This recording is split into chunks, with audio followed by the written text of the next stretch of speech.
Hello friends, आज से हम निदेशक तत्व के बाकी भाग को आपको बता दें। और निदेशक तत्व में कल हमने आपको बताया था कि संविधान निर्माताओं के लिए एक बड़ी जद्दोजहद इस बात की थी कि हम किस रास्ते पे जाएं। और दोस्तों, अटल बिहारी वाजपेयी की बड़ी फेमस कविता है कि राह कौन सी जाऊं मैं। कई बार हमारे जीवन में ऐसे संघर्ष आते हैं कि आखिर में क्या हम राह चुने। और दोस्तों, आपको याद दिला दें कि संविधान निर्माताओं को ये तो पता था जाना कहाँ है। सामाजिक न्याय करना था, एक नए भारत का निर्माण करना था, लेकिन रास्ता कौन सा देखा जाए उस मामले में थोड़े मतभेद थे। और लोकतंत्र का तो मतलब ही होता है मतभेद होना। अब यहाँ पे उदारवादी लोग कहा करते थे कि भाई ऐसा रास्ता चुना जाए जिसमें व्यक्ति के अधिकार को प्राथमिकता दी जाए, आज़ादी, स्वतंत्रता, संपत्ति। समाजवादी मानते थे समानता। और दोस्तों, समाजवादी का मतलब है कि आर्थिक समानता, समाजवादी का मतलब है सबकी बराबरी, समाजवादी का मतलब है जमीन पे सबका हिस्सा। इन स्वाभाविक रूप में इन विचारधाराओं के विरोध को दरकिनार करते हुए संविधान निर्माताओं ने हर विचारधाराओं से बेहतर चीज़ों का सामंजस्य कर लिया। इसे दोस्तों आप याद रखो, विचारधारा कई बार नशीले पदार्थ की तरह होती है। अगर हम किसी विचारधारा विशेष को मानते हैं तो नशीला पदार्थ का मतलब है नशीले पदार्थ खाए हुए व्यक्ति को दुनिया एक अजीब सी दिखती है। यानी विचारधारा चश्मे जैसा है दोस्तों। अगर आप नीला चश्मा पहन लोगे तो आकाश नीला दिखेगा, काला चश्मा पहन लोगे आकाश काला दिखेगा। इसीलिए कई बार होता है कि विचारधारा मानने वाला व्यक्ति धर्म की तरह धर्मांध हो जाता है। उसको लगता है केवल यही मात्र सच है, यही मात्र सच है। जबकि हकीकत यह है कि संविधान निर्माता हमारे बड़े होशियार थे और उन्होंने कहा कि हम हर विचारधारा से बेहतर चीज़ें शामिल कर लेंगे। हमारी निष्ठा किसी विचारधारा विशेष के प्रति नहीं है। और यही सबसे मध्यम मार्गी रास्ता है, सबसे व्यवहारिक रास्ता है। भाई, हम किसी विचारधारा से क्यों बंधें।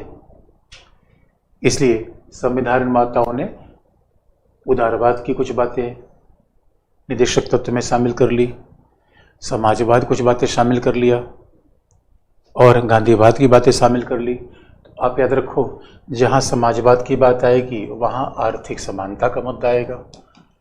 तो संविधान निर्माताओं ने विभिन्न विचारधाराओं को आपस में समायोजित कर दिया।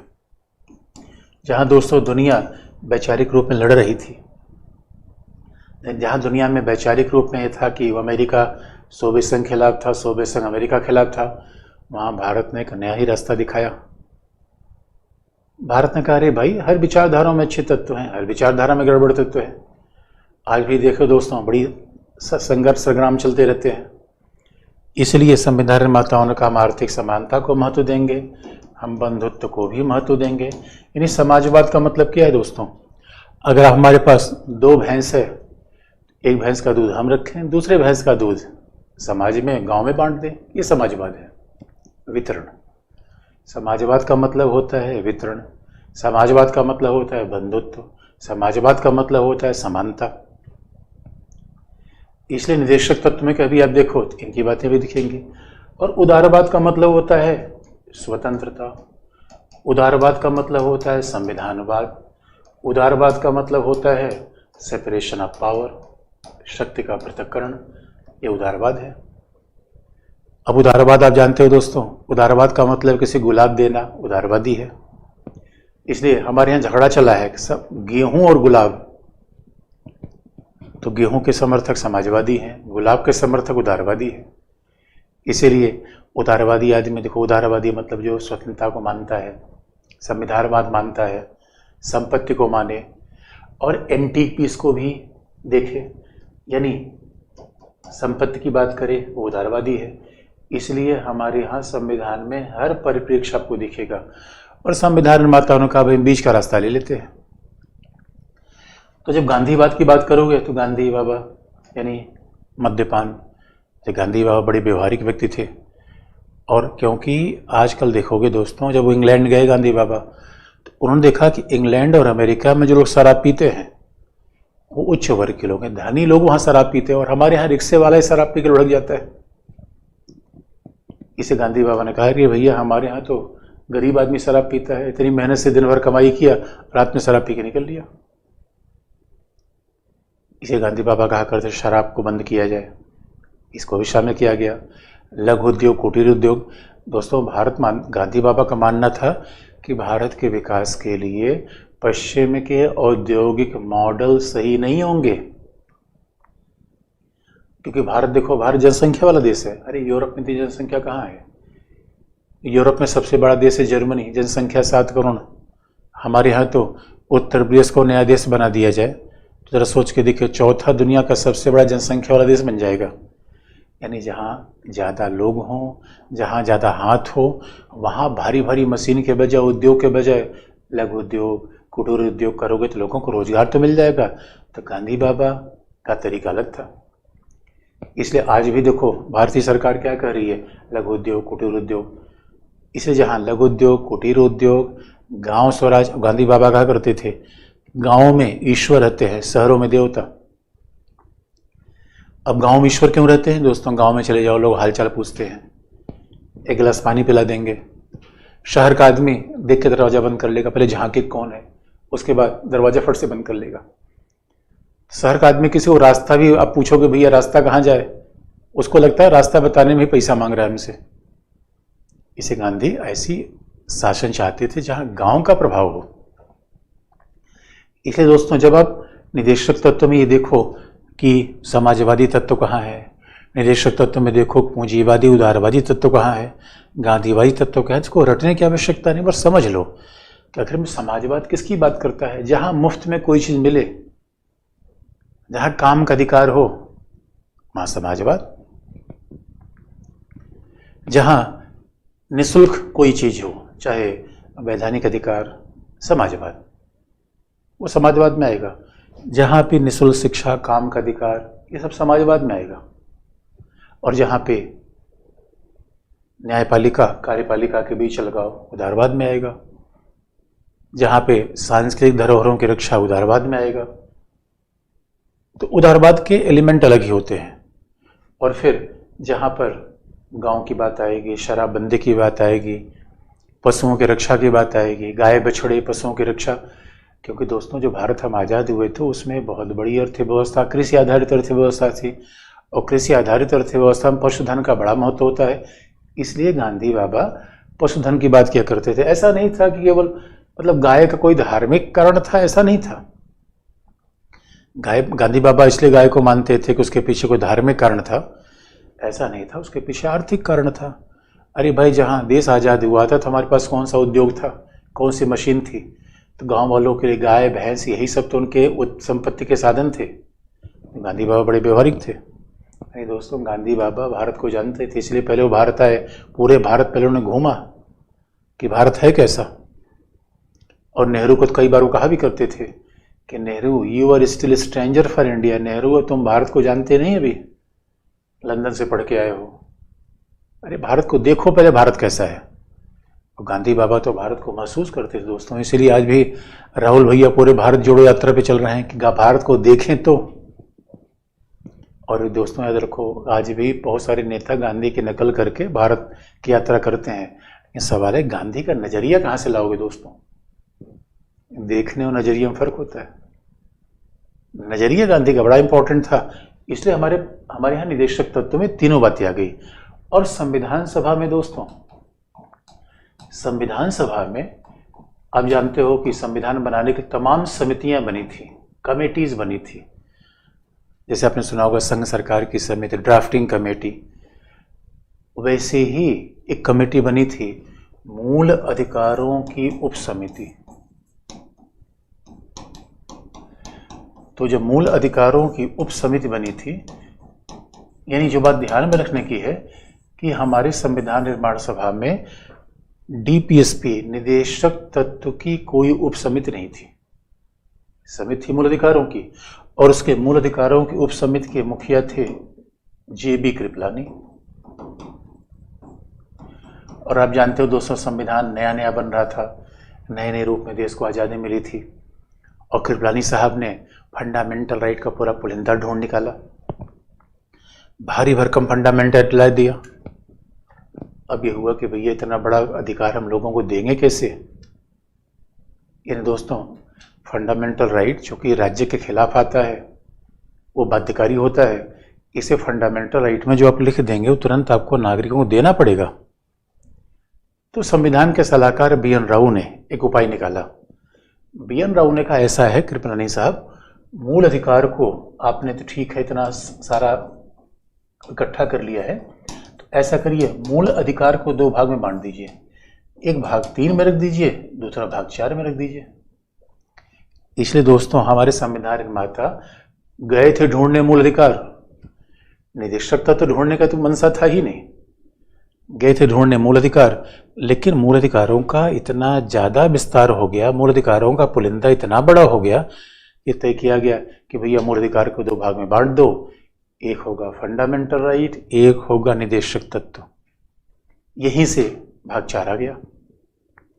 लेकिन अब जरा दोस्तों देखें, अगर यहां से भाग 4 आ गया तो निदेशक तत्व में क्या है, इसका नेचर क्या है, इसका नेचर क्या है, इसका महत्व क्या है, इस पे विवाद क्या है, यही तो पाठ हम देखेंगे।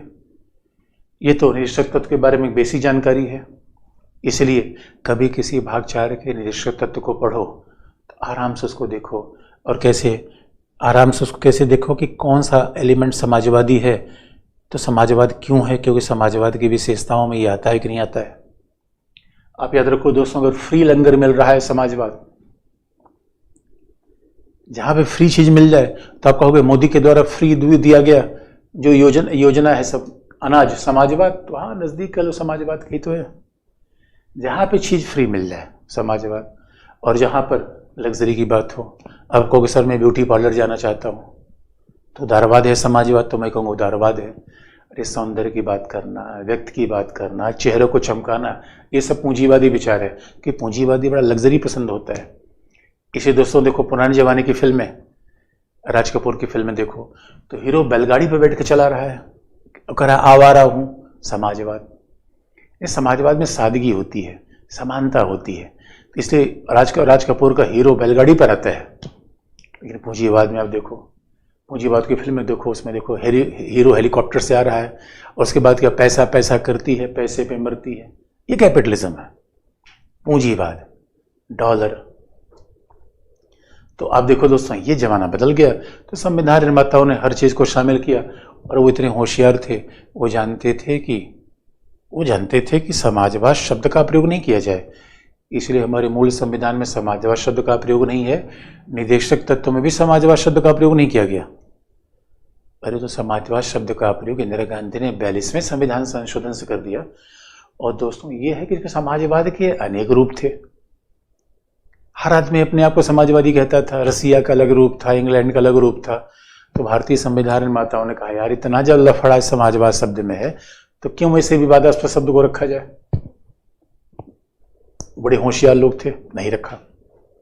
लेकिन अब देखो 42वें संविधान संशोधन से प्रस्तावना में समाजवाद शब्द लिख दिया गया। और ये आजकल विवाद का विषय इसलिए बन जाता है कि 1991 के बाद हमने अर्थव्यवस्था उदारीकरण की अपना ली, लिबरलाइजेशन की अपना ली। तो उनका भैया अब क्या मतलब है समाजवाद का, यानी अर्थव्यवस्था बाजारवादी अपना रहे हो, क्योंकि पूंजीवाद का दूसरा नाम बाजारवाद भी है। और बाजारवाद में दोस्तों प्रतिस्पर्धा, कुशलता, कंपटीशन बाजारवाद की विशेषता है। अब जरा देखो दोस्तों कि आखिर में निदेशक तत्व में क्या क्या एलिमेंट हमें देखना है, निदेशक तत्व में क्या क्या पढ़ना है हमें। तो इसमें पढ़ना यह है कि निदेशक तत्व की प्रकृति, नेचर।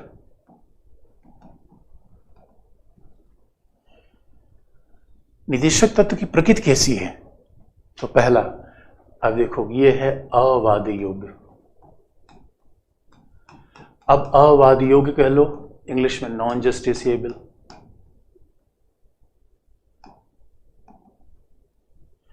और दोस्तों संविधान में मूल कर्तव्य, ध्यान से सुनने की बात है, मूल कर्तव्य, प्रस्तावना, निदेशक तत्व तीनों अवादी योग्य हैं, नॉन जस्टिसेबल है। इसे कहा सकता है गैर अधिशास्तिपूर्ण। आप अवादी योग कहो या कहो गैर अधिशास्तिपूर्ण। Non enforceable.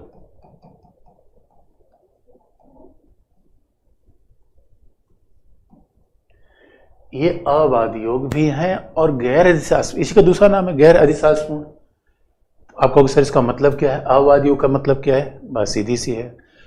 तो ये बात अनुच्छेद 37 में लिखा गया है। अगर हम इसको परिभाषित करें, निदेशक तत्व के अनुच्छेद 37 में आर्टिकल 37 में लिखा गया है कि निदेशक तत्व शासन के मूलभूत सिद्धांत है।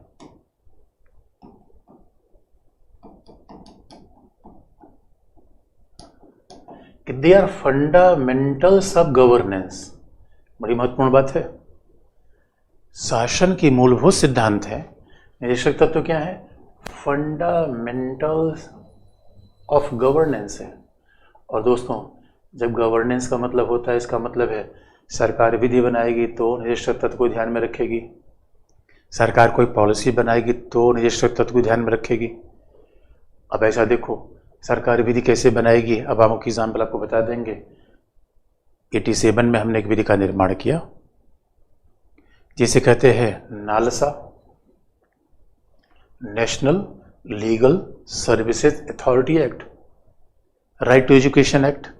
यानी सरकार राइट टू एजुकेशन एक्ट बनाया गया निदेशक तत्व को लागू करने के लिए। गवर्नेंस, इसका मतलब दोस्तों निदेशक तत्व नहीं है, ये सरकार के सामने रखे वो आदर्श है।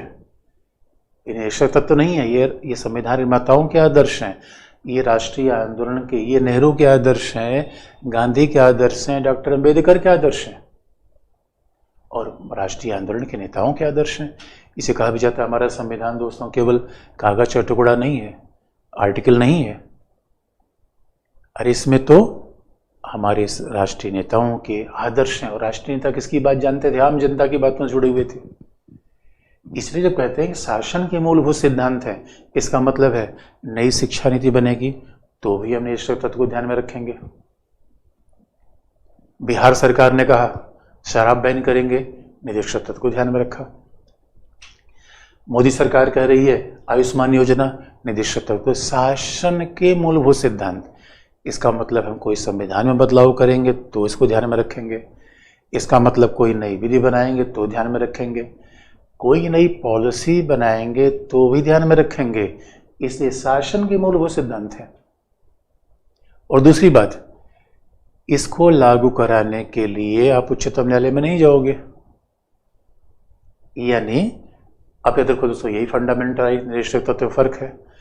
निदेशक तत्व को लागू करने के, यानी शासन के मूलभूत सिद्धांत का मतलब है कोई संविधान संशोधन होगा। और दोस्तों इसीलिए तो आप देखो हमारे यहाँ तमाम संविधान संशोधन हुए निदेशक तत्व को लागू करवाने के लिए। पहला, चौथा, 25वां, 42वां, 44वां निदेशक तत्व को लागू किया जाए। शासन के मूलभूत सिद्धांत का मतलब है कोई विधि बनेगी तो इसको ध्यान में रखा जाएगा, कोई नीति बनेगी तो इसको ध्यान में रखा जाएगा, पॉलिसी बनेगी तो ध्यान में रखा जाएगा। यानी ये कुल मिलाकर क्या है? हमारे शासन करने वाले लोगों के लिए एक संदेश है दोस्तों। एक ठीक वैसा है, ये बिल्कुल एक प्रिंसिपल है कि भाई इसको देखे बिना अब आगे नहीं बढ़ना है। यानी हमारे संविधान की फिलॉसफी है। जैसे आप कमरे में किसी की तस्वीर रख लें, उसके नीचे कोई वाक्यांश हो और उससे हमेशा प्रेरणा, कोई काम करने से पहले उसको आप देखते हो, ऐसी निदेशक तत्व है। तो नीति का मतलब है कि जितनी सरकार आयुष्मान योजना से लेकर उज्ज्वला नीति सरकार सब चला रही है। मैं तो अभी गांव में गया था और लोगों ने कहा कि भैया हमें सरकारी गैस सिलेंडर दे रही है, किसी ने कहा मुफ्त में चना दे रही है, कोई ने कहा भाई चना नहीं नमक भी दे रही है और नमक के साथ कुछ रिफाइन भी दे रही है। तो ये है निदेशक तत्व। और ये भी दोस्तों आपको याद दिला दें, अगर ये निदेशक तत्व है तो लागू कौन करेगा? राज्य। ये इसलिए अवादी योग्य है। अवादी क्यों है? क्योंकि इसे लागू कराने के लिए कोई व्यक्ति, यह अनुच्छेद 37 में लिखा गया है, इसे लागू कराने के लिए कोई व्यक्ति न्यायालय का सहारा नहीं लेगा, न्यायालय में नहीं जा सकता। इसे लागू करने के लिए कोई व्यक्ति न्यायालय में नहीं जा सकता। इसका मतलब अगला भी हो गया, एक तो पहले आप अनुच्छेद 32 जैसा न्यायालय में जाने कोई अधिकार नहीं है, आर्टिकल 32 में ऐसा है। इसका मतलब है कि राज्य पे हमें निर्भर रहना पड़ेगा, हमें राज्य की प्रतीक्षा करनी पड़ेगी कि भैया राज्य बनाए और फिर ये हम मिल जाए। अब आप देखेंगे इसका मतलब कोई व्यक्ति न्यायालय में जाकर इसका लागू नहीं करवा सकेगा। लागू, अब न्यायालय में हम क्यों जाते हैं? राज्य के खिलाफ। यहां राज्य के खिलाफ नहीं जा सकते क्योंकि राज्य को दायित्व दे दिया गया है। तो इसका मतलब मान लिया गया भैया राज्य के पास ये विवेक होगा, धीरे धीरे इनको लागू करेगा। आप कहोगे सर राज्य लागू न करे तो विधि को राज्य के ऊपर निर्भर है। और हकीकत की बात है, राज्य लागू क्यों नहीं करेगा दोस्तों? अरे राज्य के लोगों को भी चुनाव जीतना है। डॉक्टर अम्बेडकर साहब सवाल पूछा गया कि डॉक्टर साहब बताओ, आप कह रहे हो राज्य लागू करेगा, राज्य लागू करेगा। अरे भैया राज्य में बैठे लोग, सरकार में बैठे लोग सख्त सत्ता पा गए तो उनको आम लोगों की याद कहाँ रहेगी? वो कहाँ लागू करेंगे? कैसी बात कर रहे हो डॉक्टर साहब? आप तो ये कह रहे हो कि मैंने किसी को चेक दे दिया और कह दिया कि बैंक की इच्छा होगी पैसा मिल जाएगा। अरे चेक बैंक की इच्छा पर थोड़ी होना चाहिए। तो डॉक्टर अम्बेडकर ने बड़ा समझदारी भरा इसका जवाब दिया। और ये भी दोस्तों कई बार हम क्या सोचते हैं, अरे राज्य लागू करेगा तो राज्य लागू कर चुका। अरे न्यायालय में हमें जाना चाहिए था। लेकिन एक बड़ी इंटरेस्टिंग बात है दोस्तों, जितने भी लोग सुन रहे हैं बात को ध्यान सुनिए। आप में से कितने लोग जस्टिस चंद्रचूड़ के पास गए? आप लोगों में से कितने लोग आप पढ़े लिखे, आर्टिकल 32 जानते भी हैं? कितने लोग ऐसे हैं जो मूल अधिकार की रक्षा के लिए उच्चतम न्यायालय के पास गए? और आप में से कौन ऐसा है जो राज्य की कोई सुविधा नहीं पाया? तो आप देखोगे यानी हकीकत की बात है यार, हमें तो निदेशक तत्व का फायदा मिला। अरे दोस्तों पैदा हुए तो राज्य ने गोद में उठा लिया, राज्य को हॉस्पिटल में पैदा हुए, उसके बाद फिर राज्य ने दलिया खिला दिया, राज्य ने यूनिफॉर्म भी दे दिया। आजकल तो राज्य साइकिल वगैरह दे रहा है, कई जगह तो राज्य ने भैंस भी दे दिया। जयललिता पूर्व मुख्यमंत्री तमिलनाडु की थी, उन्हें लोगों को भैंस ही दे दिया और जब भैंस से दूध निकालते थे बड़ी उनकी अम्मा की याद आती थी। ये राज्य है दोस्तों। राज्य तो हमारा कभी साथ नहीं छोड़ रहा है, वृद्धावस्था पेंशन तक दे रहा है। इसीलिए अगर राज्य आम जनता का ध्यान नहीं रखेगा तो चुनाव हार जाएगा। और अभी अब देखो, अभी राजस्थान सरकार ने बजट पेश किया, अभी चुनाव भी 2024 में चुनाव होने वाला है। सब राज्य के द्वारा दिल खोल के लोगों पर खर्च किया जा रहा है। इसलिए ये बात कहनी ठीक नहीं कि न्यायालय में न पहुंचे तो मतलब नहीं है। निदेशक तत्व की सारी आलोचना इसी बात पर आधारित है। लोगों ने कहा भाई ये कौन सा है, सरकार के ऊपर छोड़ दिया। अरे हम सरकार को जाके सरकार गला दबा देंगे, लागू करो, जैसा फंडामेंटल राइट के मामले में करते हैं, सरकार के खिलाफ हम तुरंत पहुंच जाते हैं। यहाँ ऐसा नहीं है, इसलिए इसे कहा जाता है अवाद योग्य गैर अधिशासीपूर्ण, जिसको इन्फोर्सेबल न करा जा सके। और इसका ये भी मतलब हो गया, इसलिए अगर राज्य ने किसी विधि का निर्माण किया, राज्य की किसी विधि को निदेशक तत्व, राज्य की किसी विधि को निदेशक तत्व के उल्लंघन के आधार पर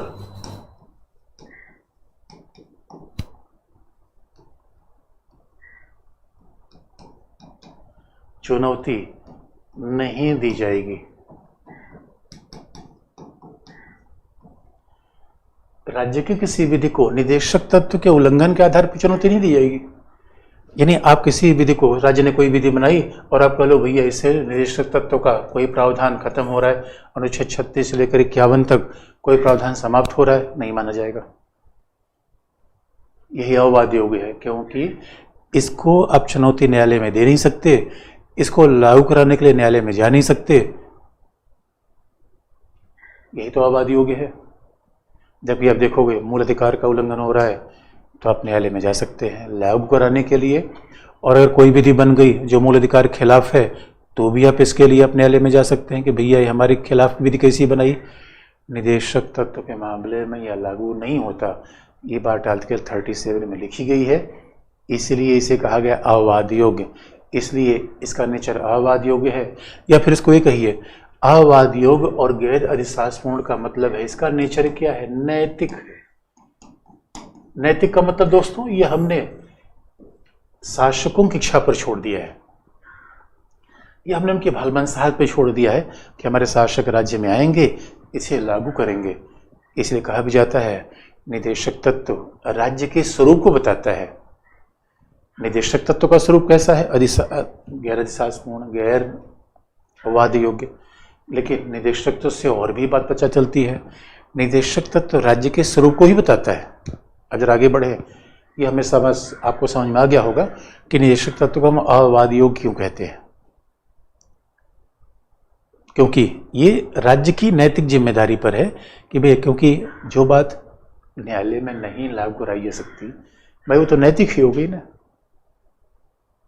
और इसका आधार ये था कि दोस्तों देखो, निदेशक तत्व में जो बात लिखी गई थी कि निःशुल्क शिक्षा का अधिकार, स्वास्थ्य का अधिकार, काम का अधिकार, ये इसलिए बाध्यकारी नहीं बनाया गया क्योंकि राज्य के पास उतने पैसे नहीं थे। निदेशक तत्व को संविधान सभा में तो इस मामले में बहस हुई थी कि भैया निदेशक तत्व को 10 साल के भीतर लागू कराने की गारंटी दी जाए। तो लोगों ने कहा नहीं, 10 साल के भीतर नहीं लागू हो पाएगा। क्योंकि दोस्तों देखो, जब भारत आज़ाद हुआ तो केवल हमारी हिंदुस्तान में एक एम्स था दिल्ली में, लेकिन आज की डेट में तो अब देखो हर राज्य में एक एम्स बन जा रहा है। इसीलिए जैसे जैसे अब देखो, आप कह दो कि राज्य निःशुल्क शिक्षा प्रदान कर दे। अरे दोस्तों, राज्य के पास जब जब पैसा होगा तब पैसा होगा। निःशुल्क शिक्षा देने के लिए हमें स्कूल बनवाना पड़ेगा, टीचर को रखना पड़ेगा। इसके लिए राज्य के पास पैसा तो होना चाहिए। इसलिए हम ये कहें कि राज्य की मंशा में कोई खोट नहीं थी, बस राज्य के पास माली हालत थोड़ा कमजोर थी दोस्तों। जैसे बच्चों का युवावस्था में, जब बच्चे युवावस्था में होते हैं तो मंशा उनकी बड़ी होती है, इरादे बड़े बुलंद है, बस एटीएम साथ नहीं दे रहा है। तो वादा कर दिया है किसी को ताजमहल दे दूंगा।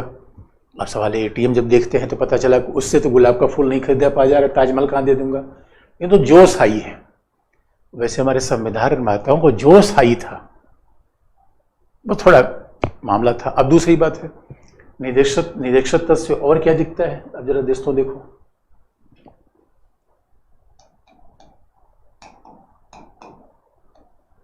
निदेशक तत्व से और क्या दिखता है?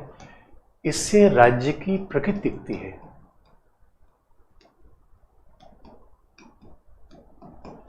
तो इससे राज्य की प्रकृति कैसी है? कल्याणकारी, वेलफेयर स्टेट। और कभी निदेशक तत्व के आर्टिकल 38 में जाके देखो, उसमें बाकायदा लिखा गया है कि राज्य कल्याणकारी होगा। दोस्तों ये बहुत बड़ी बात है। यानी जब हम आर्टिकल 12 में पढ़ते हैं, फंडामेंटल राइट में पढ़ते हैं, तो हम तो राज्य का मतलब समझते हैं कि संसद है, राज्य का मतलब कार्यपालिका है, राज्य का कल्याणकारी। ये राज्य नहीं दोस्तों, शक्तिमान है। देखिए, एक राज्य काम होता है नियंत्रण करना, पुलिस है, सेना है। राज्य के पास पुलिस है, राज्य के पास सेना है। पुलिस और सेना से लोगों का नियंत्रण किया जाता है। लेकिन राज्य कल्याण कैसे करता है? राज्य कल्याण कैसे करता है? राज्य के द्वारा बाकायदा लोगों को शिक्षा, यानी कल्याणकारी का मतलब क्या है? कल्याणकारी राज्य क्या है? राज्य शिक्षा देगा, राज्य स्वास्थ्य की सुविधा देगा, राज्य बेहतर प्रसूति सुविधा, यानी महिलाओं के लिए बच्चों की डिलीवरी की सुविधा देगा, श्रमिकों के कार्य करने की बेहतर सुविधाएं देगा श्रमिकों के लिए। ये सब, यही तो सब निदेशक तत्व में लिखा गया है। श्रमिकों के लिए कार्य की बेहतर सुविधा।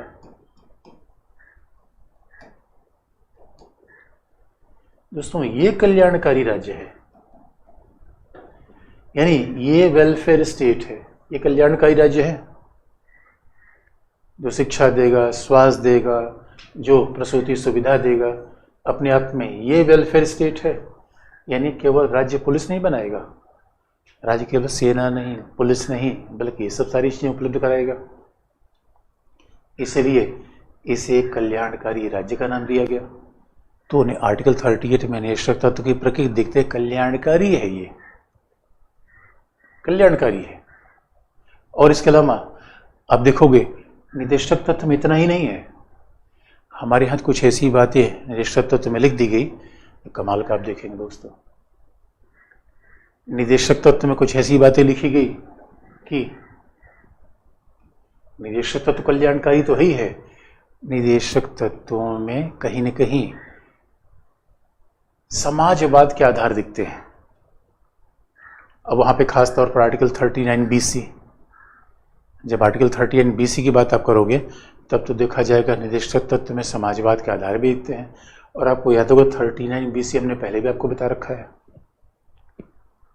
यानी 39 निदेशक तत्व में समाजवाद के आधार है। मैंने फिर शब्द का देखो दोस्तों ध्यान रखो, समाजवाद के आधार है, समाजवाद शब्द का प्रयोग नहीं है, समाजवाद के बीज है, समाजवाद के बीज है, या कहो सामाजिक आर्थिक लोकतंत्र है। शब्दों पर ध्यान दो दोस्तों। जब देश आज़ाद हुआ था तो हर व्यक्ति को एक वोट मिल गया, हर व्यक्ति बराबर हो गया। अभी देखो आपके आधार कार्ड एक जैसे हैं, हर नागरिक के आधार कार्ड एक जैसे हैं। लेकिन निदेशक तत्व ने क्या किया, समाजवाद का आधार पैदा किया और सामाजिक आर्थिक न्याय का निर्माण किया या सामाजिक आर्थिक लोकतंत्र बनाया। देखो दोस्तों, एक होता है राजनीतिक लोकतंत्र, एक होता है सामाजिक आर्थिक लोकतंत्र। एक होता है राजनीतिक लोकतंत्र का मतलब होता है एक व्यक्ति एक वोट, हर व्यक्ति चुनाव में खड़ा हो जाए। अब ये बड़ा मजाक होता है, अगर हर व्यक्ति चुनाव में खड़ा हो जाए तो एक उत्तर प्रदेश से सांसद थे पकौड़ी लाल, वो बेचारे स्कूल कभी गए नहीं थे, पढ़े लिखे नहीं थे। इसे ये कह देना कि हर व्यक्ति चुनाव में खड़ा हो जाए, ये बात नहीं बनेगी दोस्तों। हर व्यक्ति को शिक्षा, स्वास्थ्य की सुविधा मिलेगी। यानी अब कह दोगे कि भाई अरे पहले काम का अधिकार मिल जाए, पहले अच्छी स्वास्थ्य की सुविधा मिल जाए, जीवन की बेहतर सुविधा मिल जाए, तब तो बात बनेगा। इसे सामाजिक आर्थिक लोकतंत्र, बड़ी बात है दोस्तों। केवल चुनाव करा लेना लोकतंत्र का मतलब नहीं है। और सामाजिक आर्थिक लोकतंत्र का मतलब है जहाँ पे सबके न्यूनतम आवास हो, काम का अधिकार हो, शिक्षा की सुविधाएं हो। ये डेमोक्रेसी का वास्तविक मतलब है, जहाँ आम जनता का वास्तविक उत्थान हो। इसलिए अब देखो दोस्तों, चुनाव करा लेना एक अलग बात है, शिक्षा स्वास्थ्य की सुविधा देना यही लोकतंत्र की सबसे बड़ी बात है। तो निदेशक तत्व के आर्टिकल 38 में यह आधार दिखता है। अनुच्छेद 38 में 39BC में भी आधार दिखता है, और जो हमने बाकायदा 38 में दिखता है, 38 में। और इतना ही नहीं, देखो 38 में लिखा गया है, मैं फिर आपको याद दिला दूं कि राज्य प्रयास करेगा कि संपत्ति का केंद्रीकरण न होने पाए, राज्य उत्पादन पर नियंत्रण करेगा जिससे समुदाय की भलाई हो पाए।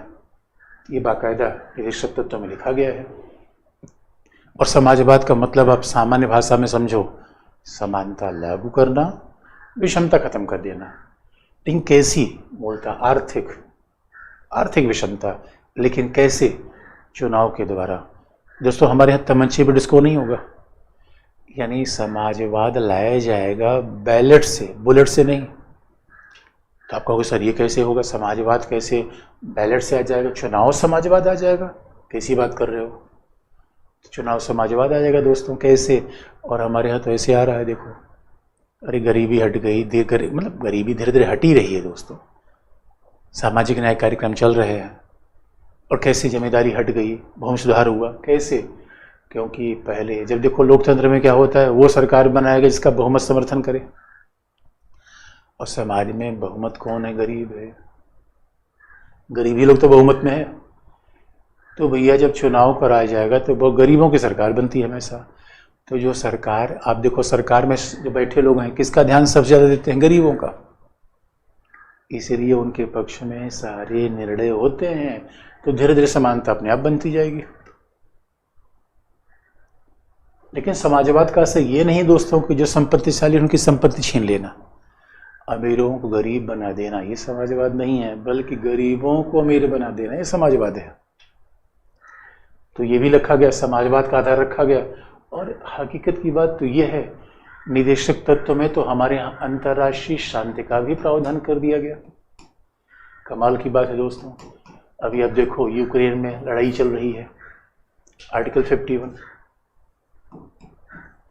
यानी जरा सोच के देखो, हमारे संविधान निर्माताओं ने संविधान में लिख दिया कि भैया अंतर्राष्ट्रीय शांति हम मानेंगे, अंतर्राष्ट्रीय संगठनों को महत्व दिया जाएगा, विवादों को शांतिपूर्ण रूप में हल किया जाएगा। और अभी समरकंद में प्रधानमंत्री मोदी एससीओ की बैठक में शामिल थे और उस एससीओ की बैठक में प्रधानमंत्री ने कहा कि भैया वो यूक्रेन संघर्ष का शांतिपूर्ण समाधान करो, और अमेरिका के भी राष्ट्रपति कह रहे हैं कि मोदी जी ही शांति करवा सकते हैं, मोदी जी ही पुतिन को समझा सकते हैं। हम कोई बात नहीं समझाएंगे।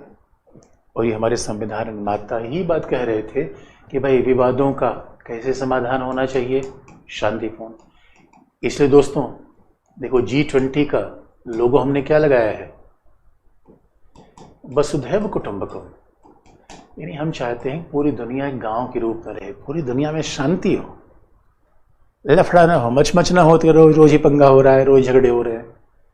और विवादों के समाधान में अंतर्राष्ट्रीय संगठनों का महत्व आगे किया जाए, जैसे संयुक्त राष्ट्र संघ, अंतर्राष्ट्रीय संगठनों के माध्यम से विवाद हल करें। इसलिए निदेशक तो बड़ी बारीक बातें करते हैं, यानी समाजवाद के भी रास्ते हैं, कल्याणकारी राज्य को बताते हैं, राज्य की पॉलिसी को भी आगे बढ़ा रहे हैं, और उदारवाद, समाजवाद, गांधीवाद सभी का सामंजस्य है। लेकिन अब आप पूछोगे सर ये बताओ फिर निदेशक तत्व मूल अधिकार में क्या अंतर है, विवाद क्यों पैदा हुआ? तो जरा दूसरा मुद्दा भी देख लें दोस्तों कि निदेशक तत्व मूल अधिकार में झगड़ा क्यों पैदा हुआ। क्योंकि संविधान निर्माता तो नहीं मानते थे झगड़ा होगा, संविधान निर्माताओं के लिए तो निदेशक तत्व मूल अधिकार का ही विस्तार था। अब आखिर में ऐसा क्या हो गया कि निदेशक तत्व और मूल अधिकार में लफड़ा हुआ? तो यहाँ पे जरा देखो, अब हम देखें कि मूल अधिकार और निदेशक तत्व के बीच संबंध।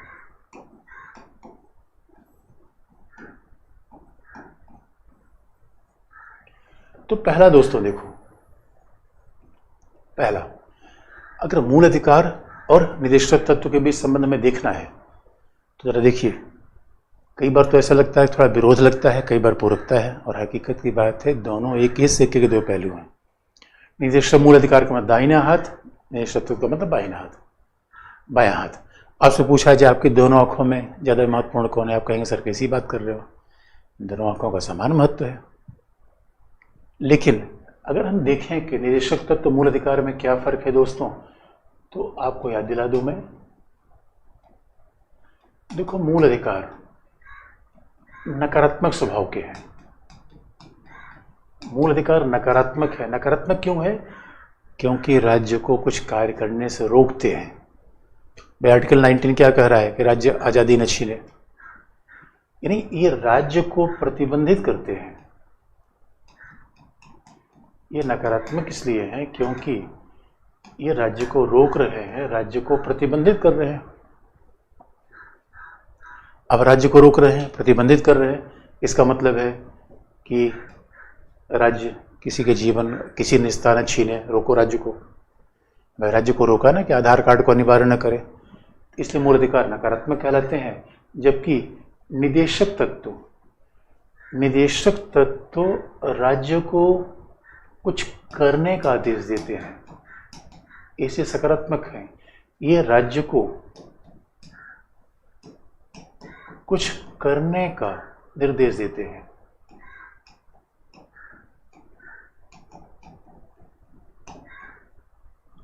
करने का निर्देश देते हैं।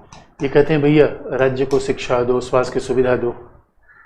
ये कहते हैं राज्य की सीमा तय कर दो, राज्य निजता में हस्तक्षेप न करे, राज्य आज़ादी को बाधित न करे। ये कहते हैं शिक्षा दो, स्वास्थ्य दो। इसे निदेशक तत्व कुछ करने का निर्देश देते हैं। शिक्षा दो, स्वास्थ्य दो, मुफ्त में गेहूं दो, चावल दो, सब दो। दूसरी बात नकारात्मक, ये निदेशक तत्व आप तो हमने पहले बता दिया वाद योग्य है, इसका मतलब है इनका उल्लंघन करना नामुमकिन है। ये क्या है? अवाद योग्य है। ये तो अंतर बड़ा स्पष्ट हो जाता है। और मूल अधिकार आप याद रखो, मूल अधिकार सामान्यतः व्यक्ति को दिए गए हैं। जब हमारे यहाँ कई अधिकार ऐसे समूह को है, लेकिन सामान्य विशेषता अगर हम देखें तो मूल अधिकार क्या करते हैं? ये नागरिक अधिकार है। आप कहोगे सर विदेशी को नहीं, यार विदेशियों को भी है दोस्त, लेकिन मूलतः तो मूल अधिकार नागरिकों के लिए है। क्योंकि विदेशियों का अधिकार कौन से है? जीवन का अधिकार है, धर्म का अधिकार है। मूल अधिकार का फंडामेंटल तो आर्टिकल 19 जो नागरिकों को है, लेकिन दोस्तों आप जानते हो बोलने का अधिकार दे दिया, 19 दे दिया गया, 19 दे दिया गया, पढ़े लिखे है ही नहीं। तो ये इसलिए ये दोस्तों निदेशक तत्व क्या है? सामाजिक आर्थिक अधिकार है। ये सामाजिक आर्थिक अधिकार है। यानी ये क्या करते हैं? शिक्षा, चाहे शिक्षा का अधिकार, स्वास्थ्य का अधिकार, ये सब सामाजिक आर्थिक अधिकार है। क्योंकि पता चला कि लोगों ने कहा बोलो, अरे पढ़े लिखे तब तो बोलो। भोजन, बेरोजगारी है और व्हाट्सएप पे लिख रहे हैं। इसे बड़ा इंटरेस्टिंग पार्ट है कि मूल अधिकार क्या बनाते हैं? मूल अधिकार बताते हैं कि राज्य के कार्य को प्रतिबंधित करते हैं, इसे नकारात्मक है। मूल अधिकार क्या बताते हैं? कि राज्य का दायरा सीमित होनी चाहिए, लेकिन ये तो कहते हैं कि राज्य सामाजिक आर्थिक अधिकार देगा, इसलिए ये सकारात्मक हो जाते हैं। और आप जानते हो कि मूल अधिकार, जो मूल अधिकार खास तौर पर है, मूल अधिकार कहीं न कहीं आपातकाल में निलंबित भी हो जाते हैं, लेकिन निदेशक तत्व जब तक सरकार लागू न करे ये निलंबित ही हैं। और इसीलिए ये क्या करते हैं? ये राज्य के विरुद्ध मिलते हैं। मूल अधिकार राज्य के विरुद्ध मिलते हैं, जबकि निदेशक तत्व राज्य के द्वारा मिलते हैं।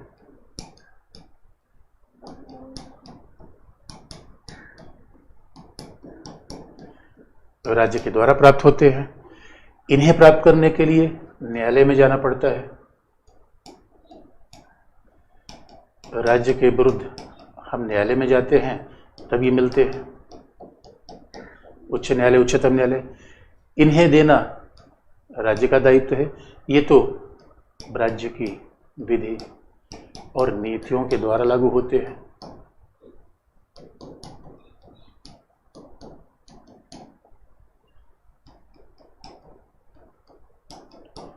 के द्वारा लागू होते हैं।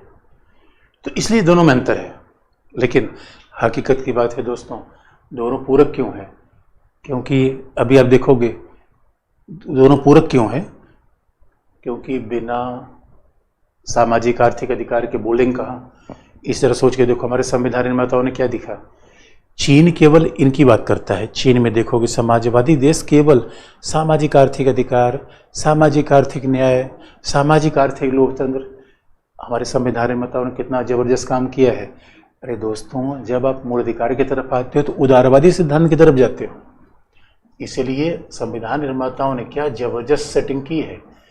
एक तरफ उदारवादी है, दूसरी तरफ समाजवादी है। और दोस्तों सोवियत संघ में यही हुआ, चीन में यही हुआ। अच्छी सड़कें बना दी, शिक्षा दे दिया, स्वास्थ्य दे दिया। अब इतना सब देकर कोई कहे भैया फेसबुक पे मत लिखना, व्हाट्सएप मत चलाना, तो हम कहेंगे भैया अपना रोटी कपड़ा मकान ले जाओ। अरे दोस्तों, रोटी कपड़ा मकान के लिए जीना, ये तो पशु भी जी लेते हैं। केवल हम भौतिक, केवल पेट के लिए जी रहे हैं। और इसीलिए दोस्तों आज़ादी का बड़ा महत्व है। अरे आज़ादी का महत्व है तभी तो हमारे यहाँ पठान जैसी फिल्म बनी। अफगानिस्तान, ईरान में कहाँ बनेगी? तो इसलिए दोस्तों बात यह है कि हमारे संविधान निर्माताओं ने क्या जबरदस्त बैलेंस किया है। इन्हें केवल अधिकार रख दिया जाए, निदेशक तत्व रखा जाए तो वंचित लोगों का ध्यान नहीं रखेगा, फिर तो सर्वाइवल फिटेस्ट हो जाएगा, शक्तिशाली लोगों का इंटरेस्ट रख लिया जाएगा। और केवल निदेशक तत्व अधिकार न हो तो आप याद रखो समाज बिल्कुल दकियानूसी बन जाएगा, राज्य की शक्ति बढ़ जाएगी। चीन में आप देख रहे हो कभी भी कोई व्यवसायी गायब कर दिया जाता है, छात्र बोल नहीं सकते। इसे दोनों एक ही सिक्के के दो पहलू हैं। संविधान निर्माताओं ने कहा सामाजिक न्याय के नाम पर बोलने का अधिकार खत्म नहीं होगा, बल्कि दोनों साथ साथ चलेंगे। इसलिए दोनों तो पूरक है। फिर आपको कोई झगड़ा कैसे उत्पन्न हो गया? अब विवाद थोड़ा हुआ, मूल अधिकार निदेशक तत्व के बीच विवाद हुआ, लेकिन वो भी कहानी अतीत की बन गई। आज तो विवाद नहीं है, आज तो विवाद नहीं है। क्योंकि अब जरा देश विवाद देख ही ले, आप कहेंगे विवाद कैसे हो गया सर? तो देखो दोस्तों, मूल अधिकार और निदेशक तत्व के बीच विवाद कहाँ पैदा हुआ, झगड़ा कहाँ से उत्पन्न हुआ? तो झगड़ा उत्पन्न ऐसे हुआ कि आपको फिर याद दिला दे मूल अधिकार। अब चूंकि आप जानते हो कि मूल अधिकार वाद योग्य है, इसलिए कोई व्यक्ति उच्चतम न्यायालय चला जाएगा। तो पहला जो झगड़ा हुआ वो बाकायदा हुआ आर्टिकल 15 क्लॉज 1 अनुच्छेद 29 क्लॉज 2 को लेकर। ये पहला झगड़ा हुआ, क्योंकि आप देखोगे झगड़ा कहाँ हुआ, आपको याद होगा चंपकम दोरईराजन केस। फिर हम रिपीट कर रहे हैं। देखो दोस्तों, चीज़ रिपीट होती है, इसलिए हमने कहा कि थोड़ा रुक जाओ, सारे सवाल का आपका मैं समाधान कर दूंगा। पहले बेसिक बात देख लो कि झगड़ा हुआ कहाँ से। तो झगड़ा हुआ था मूल अधिकार में। ये मामला है निदेशक तत्व में, अनुच्छेद 46 लिखा हुआ है। अब अनुच्छेद 46 है, निदेशक तत्व का पार्ट है। अब निदेशक तत्व को लागू करना राज्य की जिम्मेदारी है, इसलिए मद्रास सरकार ने आरक्षण दे दिया था, आपको याद होगा। और मद्रास सरकार ने जैसे आरक्षण दिया, पता चला कि व्यक्ति ने कहा ना ना भाई, ये तो हमारे मूल अधिकार का उल्लंघन है। अब चूंकि उच्चतम न्यायालय को तो मूल अधिकार ही बचाना पड़ेगा, वाद योग्य है, इसीलिए चंपकम दोरईराजन वाद में पहली बार मूल अधिकार निदेशक तत्व का झगड़ा हुआ और उसमें उच्चतम न्यायालय ने मद्रास सरकार के आरक्षण के प्रावधान को रद्द कर दिया। और ये झगड़ा आपको याद होगा, यहाँ से विवाद शुरू हुआ। दूसरा विवाद कहाँ शुरू हुआ, क्योंकि संपत्ति के अधिकार को लेकर मूल अधिकार में था article 19 clause 1 sub clause F, article 31 1 और 2, जबकि निदेशक तत्व में है अनुच्छेद 39 BC। इन दो मुद्दों को लेकर मूल अधिकार निदेशक तत्व के बीच झगड़ा हुआ। और आपको याद होगा, ये सारी बात मैं बता चुका हूं। अब इन दोनों मुद्दों को लेकर ये हुआ। अब मूल अधिकार में कहा गया कि भैया, फिर न्यायालय जब निदेशक तत्व को अनुच्छेद 39 BC को लागू करने के लिए सरकार ने कहा हम जमींदारी खत्म करेंगे, भूमि सुधार करेंगे। लेकिन भूमि सुधार की बात जैसी आई तो फिर मूल अधिकारों के आधार पर उन्हें चुनौती दे दी गई, फिर ये मामला फंसा। इसलिए आप देखोगे निदेशक तत्व को ही लागू करने के लिए, इन्हीं विवादों को समाप्त करने के लिए कितने संविधान संशोधन किए गए। निदेशक तत्वों को लागू करने के लिए, और अगर मुझे याद है इन दोनों बातों को आपको याद होगा, दोनों बात मैं पहले बता चुका हूं, दोनों बातें मैं पहले बता चुका हूं। क्योंकि निदेश 46 में लिखा गया है कि राज्य के द्वारा अनुसूचित जाति, जनजाति और अन्य वंचित वर्गों की शिक्षा का ध्यान रखा जाएगा। तो शिक्षक हितों का ध्यान रखा जाएगा, तो भी आरक्षण दिया गया, मूल अधिकार से टकरा गया। लेकिन इस टकराहट को बचाने के लिए, निदेशक तत्व को लागू करने के लिए राज्य ने अपना कमर कसा। इसलिए दोस्तों अनुच्छेद उन संपत्ति का अधिकार हटना पड़ गया निदेशक तत्वों को लागू कराने के कारण। तो आप देख लो कौन महत्वपूर्ण है। नहीं तो आलोचक क्या कर रहे थे, अरे निदेशक तत्व बेकार है, बड़े बड़े लोगों की बड़ी बड़ी बातें, पुण्य आत्माओं की महत्वाकांक्षा। अरे नेहरू, गांधी, ये सब पुण्य आत्मा ही थे। तो लोग बेकार की बात है, खारिज कर दो, किसी काम का नहीं है। कुछ लोगों का एक चुनावी घोषणा पत्र है, कुछ लोगों का गांधी बाबा को दी गई अंतिम श्रद्धांजलि है,